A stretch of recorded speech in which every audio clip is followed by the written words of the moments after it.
विपश्यना में अब तक हमने 4 पार्ट बना लिए हैं और 4 पार्ट पर हमने बात की। पहले पार्ट में हमने बात की कि मनुष्य का उद्देश्य है सुख, शांति, समृद्धि और खुशी की तलाश, और वो भौतिक संसाधनों में खोजता है, मगर भौतिक संसाधन मिल जाने के बाद उसे पता चलता है कि उसे सुख नहीं मिला, बल्कि उसकी मन की शांति और उसका शरीर और भी खराब हो गया। दूसरे पार्ट में हमने बात करी थी कि यह मन क्या है और यह किस तरीके से काम करता है और इसके कितने भाग हैं, कितने पार्ट हैं। तीसरे पार्ट में हमने बात करी थी विपश्यना के कि विपश्यना को हम कितने पार्ट में करते हैं और ये कितने प्रकार की है। चौथे पार्ट में हमने कल आनापान सती पर कुछ बात करी थी, और आनापान सती के अलावा हमने जो उसका मुख्य भाग है सांस, उस पर बात करी थी कि सांस कितने प्रकार की होती है और सांसों से हम किस तरह से जुड़े हुए हैं। आज हम बात करते हैं, यह 5वां पार्ट है विपश्यना का, और हम इसमें बात करेंगे कि ऑब्जर्वर कौन है, यह दृष्टा कौन है जो आनापान सती में आती जाती सांसों को देख रहा है। कल हमने आनापान सती पर थोड़ी सी बात करी थी, आज थोड़ा सा आनापान सती को पहले कर लेते हैं। तो आप पद्मासन में थोड़े आराम से शांतपूर्ण तरीके से बैठ सकते हैं और आंखें बंद, जैसे कल बताया गया कि आंखें बंद करना ज़्यादा सुविधाजनक होता है, उसमें कोई डिस्टरबेंस नहीं होती। आंखें बंद और कहीं भी कोई शरीर में किसी भी भाग में कोई जोर नहीं, बस आंखें बंद करके आप अपने आप ही उस पॉइंट पर आ जाते हैं जिस पॉइंट पर आपको आना चाहिए, यानी दोनों आंखों के मध्य में, जिसको थर्ड आई कहते हैं। और अब आप बैठ गए हैं, आपने देखा कि सांस आपकी चल रही है और आप दूर खड़े होकर दृष्टा बनकर इन सांसों को देख रहे हैं। यह सांस धीरे धीरे अंदर आई, आपके नाभि के पॉइंट पर थोड़ा सा आपको दबाव महसूस हुआ, आपका पेट ऊपर उठा, उसके बाद पेट नीचे और सांस धीरे धीरे बाहर। फिर आपने सांस ली, सांस तो अपने आप ही चल रही है। आपने देखा कि सांस आई, आपके नासापुटों को छूते हुए अंदर गई और आपके पेट को ऊपर उठाया, थोड़ी देर रुकी और फिर आपका पेट नीचे और फिर नाक से बाहर, फिर थोड़ा विराम, फिर थोड़ा रुकी और फिर दूसरी सांस फिर आपके नासापुट से आपके नाक के रास्ते अंदर और धीरे धीरे अंदर जाके फिर उसने उसी पॉइंट पर आपके नाभि के पॉइंट को ऊपर उठाया, आपके पेट में कुछ दबाव हुआ, ऊपर उठा, उसके बाद थोड़ा रुका, सांस रुकी नीचे और उसके बाद फिर नाक के रास्ते बाहर। नाक में थोड़ा सा आपको गर्मी महसूस होगी, क्योंकि जब सांस बाहर आती है तो नाक में थोड़ी सी गर्म सांस बाहर आती है और ठंडी सांस अंदर जाती है। फिर आपने देखा आपकी सांस अंदर गई, नाकों को, आपके नासापुट को छूते हुए, और फिर वही नाभि के पॉइंट पर आपका पेट ऊपर उठा, थोड़ा सा विराम, उसके बाद फिर आपका पेट नीचे और फिर सांस बाहर, गर्म सांस नाक को छूते हुए बाहर, फिर थोड़ा विराम। एक सांस और दूसरे सांस के मध्य में थोड़ा सा विराम है।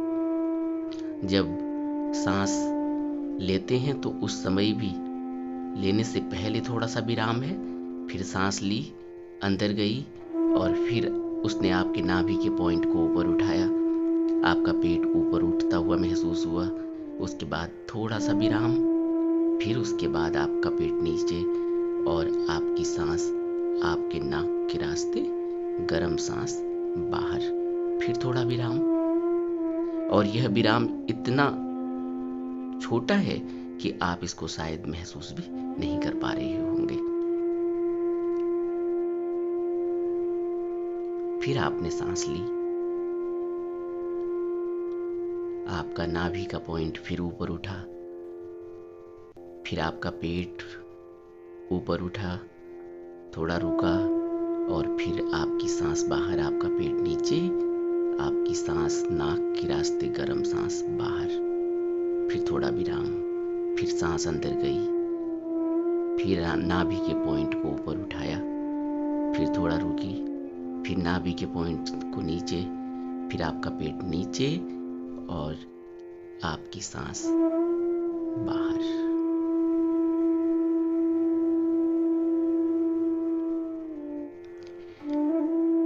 इस आती जाती सांस को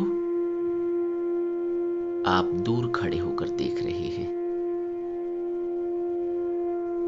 फिर आपने सांस ली, आपके नासापुटों को सांस ने छुआ, ठंडी सांस अंदर गई और अंदर आपके फेफड़े और आपके नाभि के पॉइंट को ऊपर उठाया, थोड़ा रुकी, और फिर उसके बाद आपका पेट नीचे और आपकी सांस बाहर।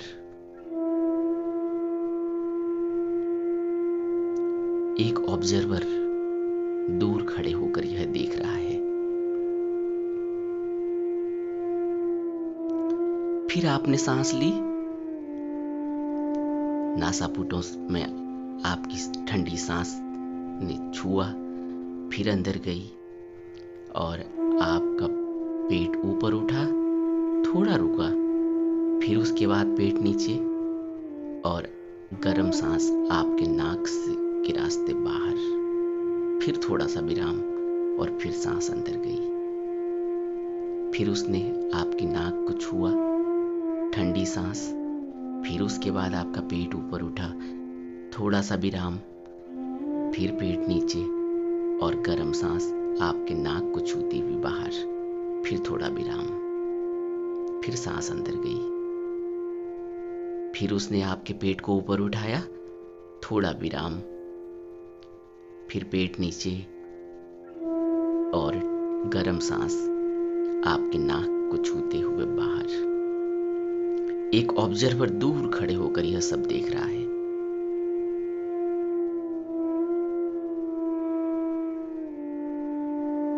फिर आपने सांस ली, आपके पेट को ऊपर उठाया, वहां थोड़ा सा विराम, फिर आपका पेट नीचे और गर्म सांस आपके नाक को छूती हुई बाहर। फिर थोड़ा विराम, फिर सांस अंदर गई, ठंडी सांस, और उसने आपके पेट को ऊपर उठाया। विराम के बाद फिर पेट नीचे और एक गर्म सांस नाक को छूती हुई बाहर। एक ऑब्जर्वर दूर खड़े होकर यह सब देख रहा है कि आप पद्मासन में बैठे हैं, आपकी आंखें बंद हैं और आप आती जाती सांस को देख रहे हैं।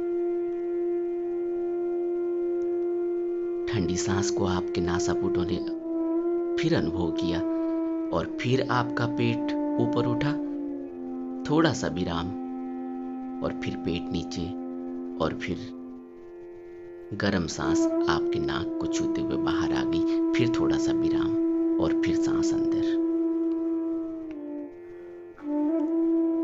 एक ऑब्जर्वर लगातार इसको देख रहा है।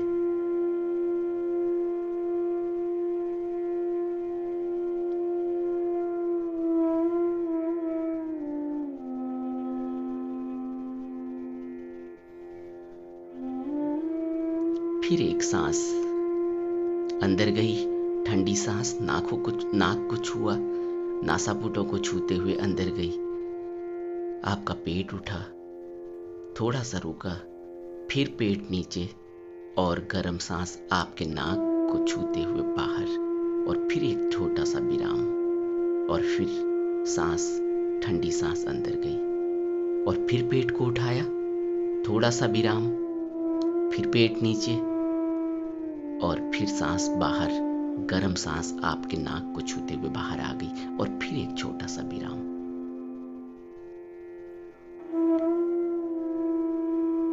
एक ऑब्जर्वर दूर खड़े होकर यह सब देख रहा है कि सांस अंदर जा रही है। उसने आपकी नाक को छुआ, अंदर गई, आपके पेट को उठाया, थोड़ा सा विराम, पल, 2 पल, 3 पल का, फिर उसके बाद पेट नीचे और गर्म सांस नाक को छूते हुए बाहर आ गई, और 1 पल का विराम, और फिर एक ठंडी सांस अंदर गई। उसने नाक को छुआ और पेट को ऊपर उठाया, नाभि वाले पॉइंट को, जहां नाभि है, थोड़ा सा रुका, फिर पेट नीचे और फिर एक गर्म सांस नाक को छूते हुए बाहर। एक ऑब्जर्वर दूर खड़े होकर यह सब देख रहा है। कोई विचार नहीं है, कोई भाव नहीं है, सिर्फ सांस, जो ठंडी सांस नाक को छूते हुए अंदर गई, आपके नाभि वाले पॉइंट को ऊपर उठाया, आपका पेट ऊपर उठता हुआ महसूस हुआ, थोड़ा सा 1, 2, 3 पल का विराम, और फिर पेट नीचे और गर्म सांस आपके नाक को छूते हुए बाहर आ गई। एक ऑब्जर्वर दूर खड़े होकर यह सब देख रहा है कि शरीर में नाक को छूते हुए सांस अंदर जा रही है, पेट को ऊपर उठा रही है, 2-3 पल का विराम, फिर पेट नीचे और फिर एक गर्म सांस नाक को छूते हुए बाहर आ गई। ऑब्जर्वर ने इसे सब देखा।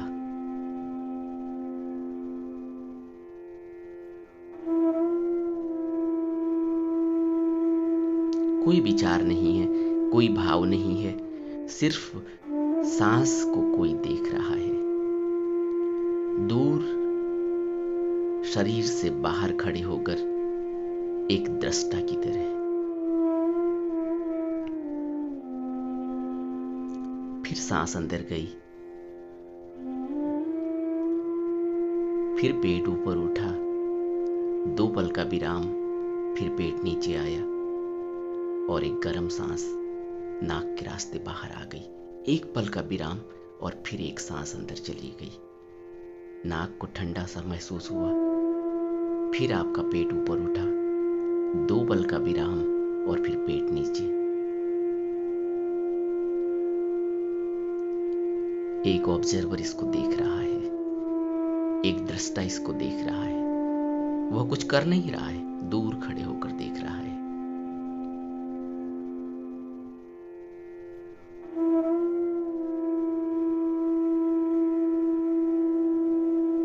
फिर एक ठंडी सांस अंदर गई, उसने पेट को छुआ, नाभि वाले पॉइंट को ऊपर उठाया, 2 पल का विराम, फिर पेट नीचे को जाता हुआ महसूस हुआ और एक गर्म सांस नाक को छूती हुई बाहर आ गई। एक ऑब्जर्वर दूर खड़े होकर इसको देख रहा है कि शरीर में क्या चल रहा है। कोई विचार नहीं है, कोई भाव नहीं है, सिर्फ सांस अंदर जा रही है, पेट ऊपर उठ रहा है और एक गर्म सांस बाहर आ जाती है। फिर 1 पल के विराम के बाद फिर एक ठंडी सांस अंदर जाती है, नाक के नासापुटों को छूती है, अंदर पेट को ऊपर उठाती है एक दो पल का विराम और फिर उसके बाद पेट नीचे, और फिर उसके बाद एक गर्म सांस नाक को छूती हुई, नासापुटों को छूती हुई बाहर आ जाती है। एक ऑब्जर्वर, एक दृष्टा इसको देख रहा है।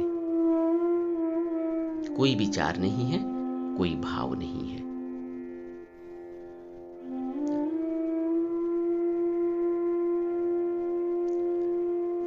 फिर एक ठंडी सांस नासापुटों को छूते हुए अंदर गई।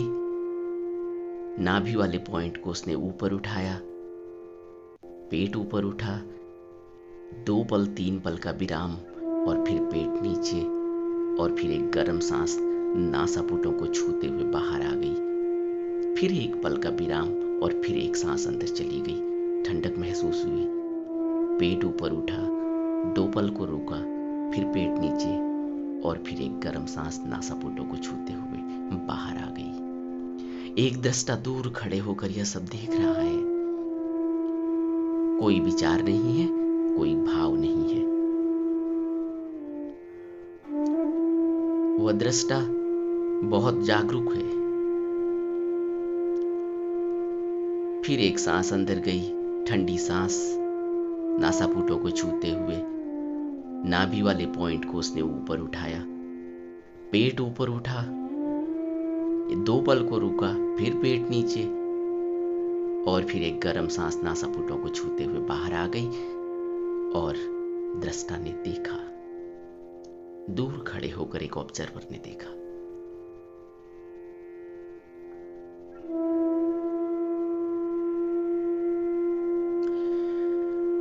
अब हम बात करेंगे कि यह ऑब्जर्वर कौन है। क्या यह कोई और है या यह मन ही है? इस पर हम आज बात करने वाले हैं, क्योंकि कल हमने सांस पर बात करी थी, और सांस पर बात करते हुए हमने यह देखा कि यह सांस कितने प्रकार की है, और यह सांस कैसे एक सांस अलग अलग तरीकों से, गतिविधियों के हिसाब से, एक्टिविटीज के हिसाब से बदलती है, और उसी आदत का एक रूप ले लेती, आदत बन जाती है, और हमारे शरीर को उसी तरह से बना देती है। तो आज आपने जो भी 5 मिनट इसका अभ्यास किया होगा, इस अभ्यास से आपको यह पता चलता है कि आपको यह लग रहा होगा, जो मैंने कल बात की, कि ऐसा लगा जैसे सांस हम लेने लगे थे। यह एक आदत है, और सांस छोटी भी हो सकती है। कोई जरूरी नहीं कि वह आपके नाभि के पॉइंट और नाभि के थोड़ा सा नीचे के पॉइंट को ऊपर उठाए, क्योंकि वही पॉइंट से हमारा शरीर माँ के पेट से जुड़ा हुआ था। वह नाभि कॉर्ड से ही, जिसको नेवल कॉर्ड कहते हैं, उस नेवल कॉर्ड से ही हमारा जीवन शुरू हुआ है, और माँ के पेट में हमें नेवल कॉर्ड से ही सारा कुछ मिलता था। सांस भी मिलती थी, भोजन भी मिलता था, जो भी मिलता था। जैसी नेवल कॉर्ड कटा है, इसीलिए नेवल कॉर्ड से ही आपका पूरा शरीर जुड़ा हुआ है। इस नाभि से आपके शरीर के सारे यंत्र, आपके शरीर के सारे ऑर्गन्स, सारे अंग, सारी छोटी छोटी कोशिकाएं, सारे ब्लड के जितने भी छोटे छोटे सेल होते हैं, छोटी छोटी कोशिकाएं होती हैं, वह सब इसी पॉइंट से जुड़ी हुई है, नेवल कॉर्ड से, नेवल पॉइंट से। नेवल कॉर्ड के कटने के बाद आपने मुंह से भोजन लेना शुरू किया, और वो पैनक्रियाज में आपके जहां नेवल कॉर्ड के बाद नेवल से जो अगला पॉइंट है, पेट वाला पॉइंट, जहां पैनक्रियाज, जहां आपका भोजन जाता है, पचता है, वहां से फिर आपका पूरा शरीर जुड़ा हुआ है। जहां जहां भी जो पार्ट में जिस चीज को भी भेजना है, वहीं से भेजा जाता है। तो नेवल कॉर्ड जब कटा, तो उसके बाद से आपके पैनक्रियाज ने काम करना शुरू कर दिया, और आपके सारा भोजन, सारा आपका यहाँ से ही सारे अंगों को भेजा जाता है ब्लड के माध्यम से, और बाकी और अन्य जितने भी तत्व, रस उसमें से निकलते हैं। इसलिए यह पॉइंट ही आपके पूरे शरीर का मुख्य पॉइंट है, जहां से सब जुड़ा हुआ है। इसलिए कोई जरूरी नहीं कि आपकी सांस यहीं से ऊपर, आपको जैसे मैंने कहा कि पेट ऊपर उठा, कोई जरूरी नहीं है, क्योंकि जिस तरह से आपके सांसों का रिदम है, जो भी आपकी पूरी जिंदगी की कहानी है, जो भी आपका बर्ताव है, व्यवहार है, जो भी आपकी एक्टिविटीज़ हैं, जिसको हमने कल बात की कि जो आदमी जिस भी तरह से अपने आप को लिप्त किए हुए है, कोई दुख में है, कोई डर में है, कोई क्रोध में है, कोई मैथुनचर्य में है, उसी हिसाब से सांसें बदल जाती हैं और सांसें बदलते हुए धीरे धीरे यह एक आदत बन जाती है कि वह सांस उसी तरह से चलने लगती है। इस वजह से जब भी हम यह अभ्यास शुरू करेंगे, इस अभ्यास में कोई जरूरी नहीं है कि आपकी सांस लंबी होगी और वो नेवल पॉइंट पे आपको महसूस होगी, छाती पे भी महसूस हो सकती है। छाती पर छोटी सांस महसूस होती है, इससे यह पता चलता है कि आदमी बहुत ही, उसके अंदर बहुत वेग है, वो उसका दिमाग बहुत चल रहा है। जैसे जैसे विचार बढ़ते जाते हैं, जैसे जैसे उसके अंदर ब्लड पंपिंग ज़्यादा होने लगती है, जैसे जैसे उसको ज़्यादा एनर्जी की ज़रूरत होती है, तो छाती पर सांस महसूस होती है, बहुत जल्दी तेज़ी से सांस लेनी होती है ताकि ब्लड पंपिंग तेज़ी से हो। तो उस केस में आपकी सांस ऊपर आ जाती है। जितनी आपकी सांस इस तरह से छोटी होगी, उससे यह पता चलता है कि आपके विचार बहुत ज़्यादा चल रहे हैं और आपको ज़्यादा एनर्जी आपके शरीर में चाहिए होती है।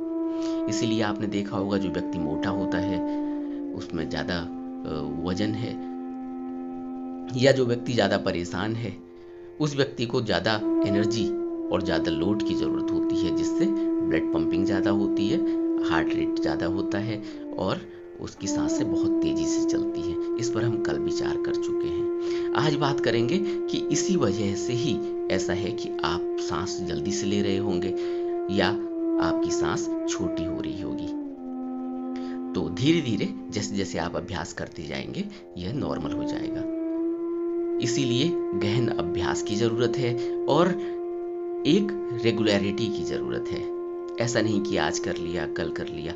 एक टाइम, पंक्चुअलिटी बहुत जरूरी है। इसीलिए गुरु की जरूरत है, क्योंकि गुरु आपको अभ्यास टाइम पर कराता है और गुरु के साथ एक प्रतिज्ञा होती है, एक कमिटमेंट होता है। इसलिए, और यह तो बाहर के गुरु की मैं बात कर रहा हूं। गुरु बाहर ही नहीं होता, गुरु अंदर भी होता है। यही जिसको हम ऑब्जर्वर कह रहे हैं, यही जिसको दृष्टा कह रहे हैं, यही गुरु है। अब ये ऑब्जर्वर कौन है, अब इस पर बात करते हैं। जो ये ऑब्जर्वर आपको दिखाई दिया, जिसने देखा कि आपने सांस ली और सांस अंदर गई, आपके नाभि पॉइंट को ऊपर उठाया, थोड़ा रुका, फिर उसके बाद नीचे आई, फिर उसके बाद एक गर्म सांस आपके नाक को छूते हुए बाहर आ गई। जो भी आपने यह प्रोसेस देखा है और आप करेंगे, इसमें आपने देखा कि अब आपने पहली बार महसूस किया होगा कि आपके साथ कोई और भी है। एक आप हो जिसको आप कहते हो, यानी मैं जिसको आप कहते हो कि मैं खाना खा रहा हूं, मैं ये कर रहा हूं, मैं वो कर रहा हूं, मेरा शरीर है। एक तो आप यह हो, यानी मन, यानी मैं। एक शरीर अलग से आपको दिखाई दे रहा है, एक आप इसमें मन को महसूस करते हो कि मेरा मन यह हो रहा है, मेरा मन वह हो रहा है। एक यह ऑब्जर्वर कौन है? आपने देखा ना, सांस आपने अंदर गई, आप देख रहे हैं, उस समय कोई विचार भी अंदर चल रहा होगा, उस समय कुछ और भी चल रहा होगा, वह भी कहीं महसूस हो रहा है, और एक ऑब्जर्वर बाहर खड़े होकर ये सब देख भी रहा है। तो क्या तीन लोग हैं? एक शरीर, एक मन जो विचार और ये सब चल रहे हैं, और एक ऑब्जर्वर बाहर खड़े होकर देख रहा है। इसको मन का एक भाग कहा गया। और अगर आप धर्मशास्त्रों को पढ़ेंगे तो इसको मन के दो भाग बताए गए। एक पिंड में मन होता है और एक ब्रह्मांड में मन होता है, जिसको पिंडी मन और ब्रह्मांडी मन कहते हैं।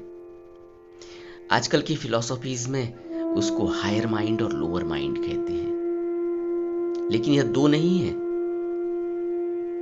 इसको इस तरह से भी देख सकते हैं कि एक विचार आपके अंदर पॉजिटिव है और एक विचार आपके अंदर नेगेटिव है।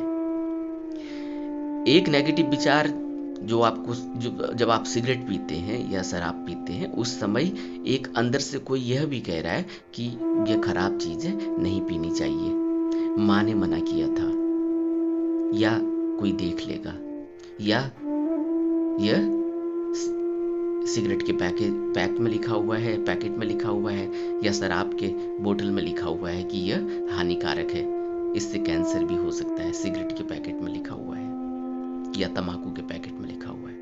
तो कोई आपको एक विचार यह कह रहा है कि यह खराब चीज़ है, इससे आपका स्वास्थ्य खराब हो जाएगा। वहीं एक और है जो इसका रस ले रहा है, जिसको मजा आ रहा है, वो इंद्रियों का रस ले रहा है, उसके न्यूरॉन एक्टिव हो रहे हैं, उसके अंदर एनर्जी आ रही है।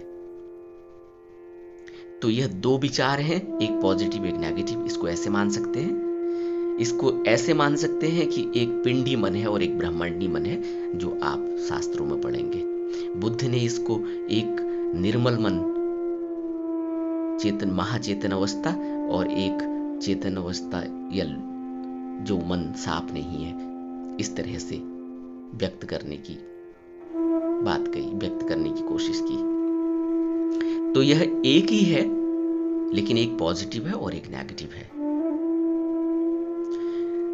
तो यह ऑब्जर्वर, लेकिन यह ऑब्जर्वर जो है, यह हमेशा दृष्टा की ही तरह होता है।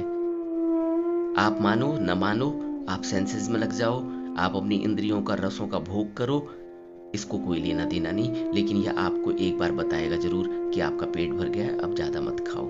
यह आपको बताएगा जरूर कि यह खाने वाली चीज नहीं है, इसको खा के आपको तकलीफ होगी। इसलिए कहते हैं ना, साधारण भाषा में हम क्या कहते हैं? हम कहते हैं कि मेरी आत्मा ने पहले ही बता दिया था, मेरे को पहले ही पता चल गया था। ये वही बात है। लेकिन हम सोचते हैं कि यह कोई अलग चीज है। यह अलग चीज नहीं, यह मन का ही एक भाग है जो प्योर है। यह पवित्र मन, यह ब्रह्मांडी मन, जो आपको, जिसको बुद्ध ने कहा कि एक संभोग काया है, जहां दिव्य लोकों और दिव्यता का ज्ञान होता है। वह दिव्यता इसी ब्रह्मांडी मन से हमें महसूस होती है।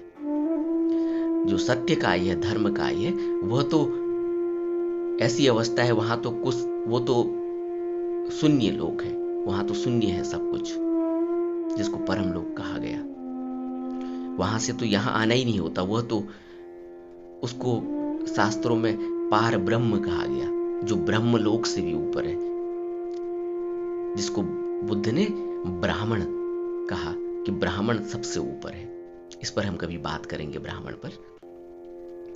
तो यह जो मन है, जो मन का यह रूप है, जिसको हम दृष्टा और ऑब्जर्वर कह रहे हैं, यह आज आपके अंदर पहली बार आपने महसूस किया होगा। महसूस तो बहुत बार किया होगा, लेकिन आज आपने एक ऑब्जर्वर देखा है, जो आपके सारे कार्यकलाप को अलग से खड़ा होकर देखता है। इसको कृष्ण ने दृष्टा कहा, कि एक दृष्टा है जो सारे दृश्य को देखता है और दूर खड़े होकर देखता है, निर्लिप्त होता है। इसको बुद्ध ने कहा कि 10 पार ले जाने वाली बातों में उपेक्षा का एक महत्व है, उपेक्षा भी एक है। इस उपेक्षा को, जो पाली शब्द है, इसको हमने उपेक्षा कहा था।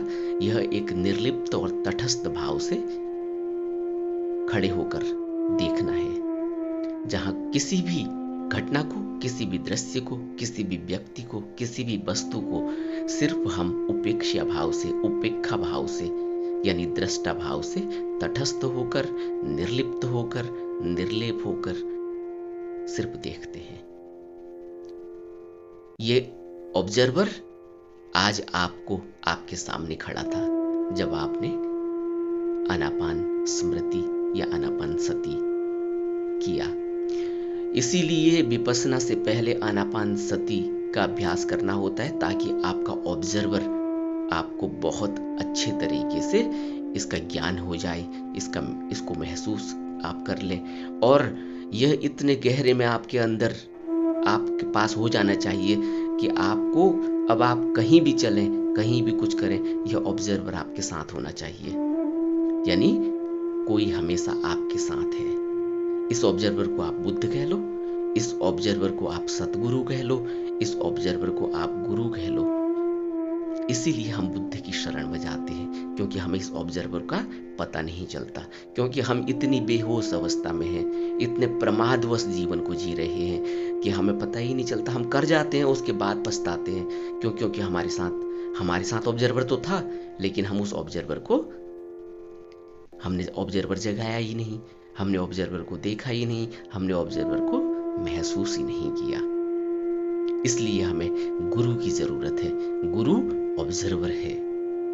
गुरु हो फिजिकल रूप में आपके साथ, कोई जरूरी नहीं कि बुद्ध हमेशा ही आपके साथ रहे होंगे, लेकिन आज बुद्ध की प्रतिमा को हम सब ने रखा हुआ है, या और भी सारे समस्त बुद्ध पुरुषों की प्रतिमाओं को हम पूजते हैं, उनको अपने पास रखते हैं, उनके वचनों को मानने की कोशिश करते हैं, लेकिन हम इस ऑब्जर्वर को आज तक जगा नहीं पाए कि जिसकी प्रतिमा हमने रखी हुई है, वो ऑब्जर्वर आपके साथ चलता है, आपके साथ रहता है, आपके हर कृत्य को देख रहा है। अगर ऑब्जर्वर आपके पास हो तो क्या आप सोचते हैं कि कोई गलत काम होगा?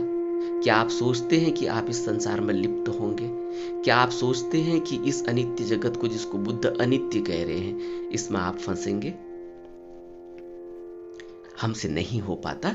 इसलिए बुद्ध को काया में आना पड़ता है, निर्माण काय में आना पड़ता है, शरीर लेना पड़ता है। इसीलिए सभी बुद्ध पुरुषों ने अलग अलग, इसीलिए उस धर्म काय ने, उस सत्य काय ने अलग अलग रूप लेकर अलग अलग निर्माण काया के जरिए हमें बताने की कोशिश करी। कभी वो बुद्ध के रूप में है, कभी वो कृष्ण के रूप में है, कभी वो महावीर के रूप में है, कभी वो कबीर और रविदास के रूप में है, तो कभी क्राइस्ट के रूप में है। लेकिन मनुष्य की बुद्धि कितनी है? मनुष्य का मन कितना है? मनुष्य का मन तो दुर्गंध से भरा हुआ है। उसको तो बांटना आता है, उसको तो अलग करना आता है। ये अलग कौन कर रहा है? ये मैं अलग कर रहा है कि नहीं, मैं तो बुद्ध को मानता हूं, कृष्ण को नहीं मानता। लेकिन क्या बुद्ध अलग और कृष्ण अलग है? यही ऑब्जर्वर है, एक ऑब्जर्वर जो देख रहा है। लेकिन मनुष्य की बुद्धि बहुत छोटी है, और छोटी हो या ना हो, जिस समाज में वो रह रहा है, उस समाज में जो समाज के रखवाले हैं, जो इस समाज को चलाना चाहते हैं, शासन करना चाहते हैं, वो उनके कब्जे में आ जाता है। और इसलिए वो मैं अलग और दूसरा अलग कहता है। फिर वो झगड़ा करता है, और इस झगड़े में वो शासन करने वाला फायदा उठाता है। और ये अपना जीवन, इतना बहुमूल्य जीवन जिसमें ऑब्जर्वर का पता चल सकता है, इतना बहुमूल्य जीवन जिसमें परम लोक तक परम निर्माण मिल सकता है, इतने बहुमूल्य जीवन को वह सिर्फ इन नगण्य बातों में, मैं बड़ा और दूसरा छोटा, मैं यह मानता हूं दूसरा यह नहीं मानता, यह सबसे बड़ा है दूसरा सबसे छोटा है, इन बातों में इसको उलझा दिया जाता है। और यह बेअकल और बेबुद्धि का आदमी अपनी जान को गंवा कर चला जाता है। समझो, थोड़ा समझो, यह जीवन इसलिए नहीं मिला है। बुद्ध समझाते समझाते अपनी आंखों में करुणा और दया के आंसू गिराकर चले गए। सभी बुद्ध पुरुष, इतनी करुणा और दया आपके प्रमाद पर, हमारे प्रमाद पर उनको आती है, लेकिन हम नहीं समझ पाए। अब समझो, आज आपको ऑब्जर्वर मिला है अपना, इस ऑब्जर्वर के सहारे अब चलो। लेकिन ऑब्जर्वर को अगर नहीं पकड़ पाओगे तो इसीलिए मैं बार बार कहता हूं कि एक गुरु की जरूरत है। लेकिन गुरु खोजना होगा तुम्हें, मेरे बताने से या किसी दूसरे के बताने से नहीं होगा। और गुरु अगर तुम्हें फिर दोबारा से इन्हीं कर्मकांडों में और इन्हीं पाखंड और आडंबर में और इन्हीं कुरीतियों में फंसाने लगे, पैसा कमाने लगे, आपसे पर्ची कटवाए, आपको कहे कि ये सिखाएंगे तो इतने पैसे लगेंगे और ये सिखाएंगे तो इतने पैसे लगेंगे, तो ध्यान रखना कि वो गुरु नहीं है। यह अब आपने अपनी प्रज्ञा से डिसाइड करना है कि आपको गुरु की तलाश है, चाहिए तो खोज करनी होगी, और खोज करोगे तो जरूर मिलेगा। बुद्ध अभी भी धरती पर हैं। बुद्ध ने कहा है कि वो जब शरीर छोड़ते हैं तो दूसरे को जिम्मेवारी छोड़कर जाते हैं। अगर आप पढ़ें धम्मपद को अच्छी तरह से और बाकी शास्त्रों को, तो आपको यह बात बुद्ध ने कही है कि बुद्ध हमेशा ही निर्माणकाई में रहते हैं। लेकिन बुद्ध को पहचानना आसान तो नहीं। बुद्ध तक कौन पहुंच पाया? बुद्ध को तो बुद्ध के समय भी लोगों ने गाली दी है ना। तो बुद्ध जिसको चाहेंगे उसको खोज ही लेते हैं। तो अपनी तरफ से कोशिश करनी चाहिए। जिस तरह से भोजन आपके सामने रखा हुआ है तो कोशिश करनी पड़ेगी ना मुंह तक डालने के लिए, या सोचोगे कि बुद्ध ही मुंह में भी डाल देंगे, ऐसा कभी नहीं होगा। इतनी कोशिश तो करनी ही पड़ेगी कि हाथ उठा के भोजन पकड़ के उसको मुंह में डाला जाए।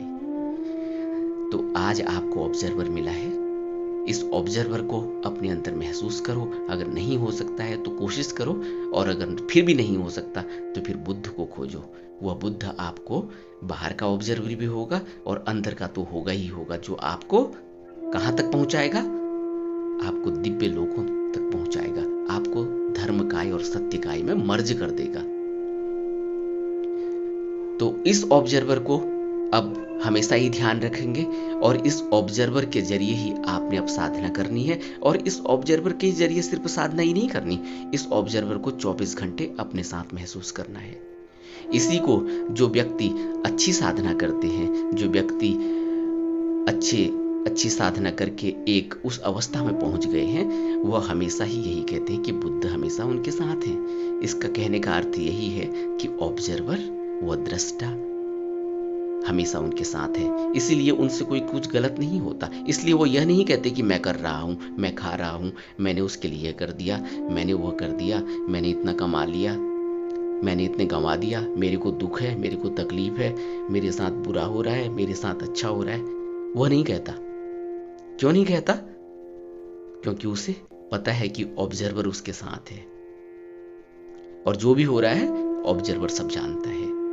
क्या अच्छा करना है यह भी ऑब्जर्वर जानता है। अब वह सब कुछ ऑब्जर्वर पर डाल देता है कि ऑब्जर्वर ही सब कुछ है, ऑब्जर्वर ही उसको चला रहा है, और यह ऑब्जर्वर ही एक दिन ऑब्जर्व्ड हो जाता है। इसको हम कहते हैं ऑब्जर्वर इज बीइंग ऑब्जर्व्ड। अभी आप सांस को देख रहे थे, शरीर में सांस जा रही थी, आ रही थी, यह आप देख रहे थे।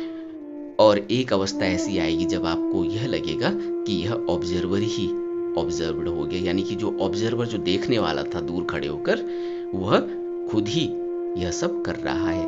न तो यह शरीर बचा और न यह सांस बची, न यह लेने वाला बचा। इस अवस्था पर आपको पहुंचना है। यह मैंने आपको हिंट दी है।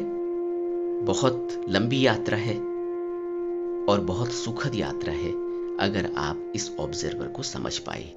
इसीलिए विपश्यना से पहले यह आनापान सती को रखा गया। क्यों रखा गया, इसको अब आप समझो कि विपश्यना इसके बिना नहीं होगी। जब तक आपके अंदर ऑब्जर्वर नहीं जगेगा तब तक आप विपश्यना नहीं कर पाएंगे। क्योंकि विपश्यना के चारों भागों में क्या देखना है आपने, क्या ऑब्जर्व करना है, क्या अवलोकन करना है, क्या निरीक्षण करना है, जिसको हमने पहले भी बात करी कि हमने कायानुपश्ययी, हमने अपनी काया को देखना है। शरीर के हर अंग को, हर पॉइंट को हमने देखना है। हमने देखना है मतलब एक ऑब्जर्वर यह सब ऑब्जर्व कर रहा होगा दूर खड़े होकर। तो अगर आपके पास ऑब्जर्वर ही नहीं होगा तो कौन देखेगा? दूसरा हमने बात करी थी कि वेदनानुपश्ययी, कि आपके अंदर जो भाव उठ रहे हैं, जो वेदनाएं उठ रही हैं, दुख सुख का भाव जग रहा है, यह सब कोई देखने वाला है। यह जो देख रहा है वो ऑब्जर्वर है। इस ऑब्जर्वर को जगाना है। यह ऑब्जर्वर आपके पास होना चाहिए। तीसरा चित्तानुपश्ययी। चित्तानुपश्ययी में हम यह देखते हैं कि यह चित्त में क्या चल रहा है, इस मन में क्या चल रहा है, और यह देखने वाला कौन है? यह एक ऑब्जर्वर है जो दूर खड़े होकर देख रहा है। इस ऑब्जर्वर को जगाना होगा। जब तक यह ऑब्जर्वर नहीं जगेगा तब तक आप विपश्यना नहीं कर पाएंगे। और चौथा है धम्मानुपश्ययी। यह तो विशेष बात है कि धम्मानुपश्ययी तभी जगे, तभी आप महसूस कर पाएंगे, तभी आप अवलोकन और ऑब्जर्वेशन में ला पाएंगे, जब आपका ऑब्जर्वर इतना सजग होगा। ऑब्जर्वर को आप पूरी तरह से ऐसे ही देख पाएंगे जिस तरह से आप उगते हुए सूरज को अपने सामने देखते हैं। ऐसे ऑब्जर्वर को आपने देखना है कि एक उगता हुआ सूरज मेरे सामने है, और मैं देख रहा हूं कि मेरे पास रोशनी आ रही है, क्योंकि धम्मानुपश्चयी तो धम्म से जुड़ना है। वहां ऑब्जर्वर ऑब्जर्व्ड हो जाएगा और धम्म ही रह जाएगा। और धम्म क्या है, इस पर हम पहले बात कर चुके हैं। तो आपने ऑब्जर्वर को जगाना है, इसीलिए आनापान को पहले रखा गया और विपस्सना को बाद में रखा गया। विपस्सना बिना आनापान के नहीं होगा, और बिना आनापान के आनापान ऑब्जर्वर के बिना नहीं होगा। ऑब्जर्वर और आनापान साथ साथ होंगे, क्योंकि ऑब्जर्वर जगाना है तभी आनापान होगा। ऑब्जर्वर जगाने का अभ्यास आनापान है, अवेयरनेस ऑफ रेस्पिरेशन जिसको कहा जाता है। यही अवेयरनेस है, यही जागरूकता है, यही live in the present moment है। इसको कुछ भी वर्ड, कुछ भी शब्द, कुछ भी सेंटेंस आप दे दो, यही असली ध्यान है। तो आज हमने ऑब्जर्वर को समझ लिया है। इसको समझना इसलिए जरूरी है क्योंकि जब तक आपको इन छोटी छोटी बातों का, जिसको छोटी कह रहे हैं यही सब कुछ है, इसका पता नहीं चलेगा, तब तक हम ध्यान नहीं कर पाएंगे। खाली ध्यान का मतलब आंख बंद करके बैठना नहीं होता। पद्मासन में बैठ के लोग सोचते हैं ना ध्यान ध्यान कैसे करें, ध्यान तो हम भी करते हैं। ध्यान आंख बंद करने का मतलब ध्यान करना नहीं होता। ध्यान कुछ और चीज है, हम अब समझ रहे हैं। तो आज हमने ऑब्जर्वर को समझा है। फिर हम विपस्सना पर और आनापान पर अगले पार्ट में बात करेंगे।